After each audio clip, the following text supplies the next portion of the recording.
Donc une grosse erreur que Ismaël Mounir nous fait. Ismaël Mounir nous dit que rien ne justifie en islam le fait que certains de nos parents, non pas par racisme, hein, mais par communautarisme, parce que eux, ils ont de l'expérience et ils considèrent que pour un mariage, c'est beaucoup plus facile d'avoir une équivalence dans les origines, dans la culture, ainsi de suite. Il nous dit que ça n'a rien à voir avec l'islam, on est en 2023, blablabla, comme s'il rabaissait les avis de certains de nos parents.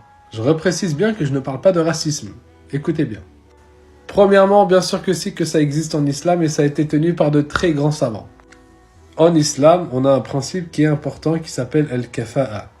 On a plusieurs hadiths qui sont authentiques, dont un qui est rapporté par Urwa, d'après son père, d'après Aïcha radhiyallahu anha, où le prophète nous appelle à qu'il y ait une équivalence dans le mariage, d'accord?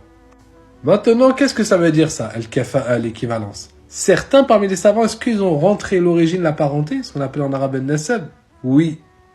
La position des savants sur ce sujet, on peut les diviser en trois. La parole de ceux qui disent non, il n'y a pas de considération, tel que l'imam Malik, rahimahullah. La deuxième parole des savants, c'est carrément ceux qui ont considéré que c'est une condition qu'il y ait une kafa'a dans le nasab, qu'il y ait une équivalence dans les origines, dans la parenté, pour que le mariage soit correct. Et c'est une des riwayas qui est attribuée à l'imam Ahmed.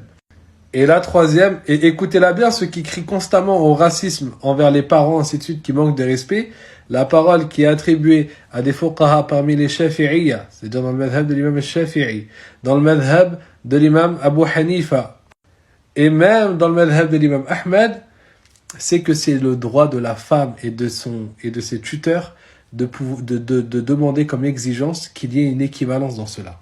Donc arrêtez de faire passer nos grands-parents, nos parents comme des arriérés qui ne savent pas alors que eux, ils ont des milliers de savants derrière eux, derrière cette position. Vous essayez de faire croire que ça n'a rien à voir avec l'islam alors que c'est dans les livres de jurisprudence et que ça repose bien sûr sur des textes. Bref, il n'y a pas de sectarisme à faire dans cette question. Celui qui ne veut pas exiger cela, ça le concerne. Un père qui veut exiger cela ou une femme qui veut exiger cela, on ne lui dit pas oui, ça n'a rien à voir avec l'islam ou je ne sais quoi. C'est son droit, il y a des milliers de savants derrière elle.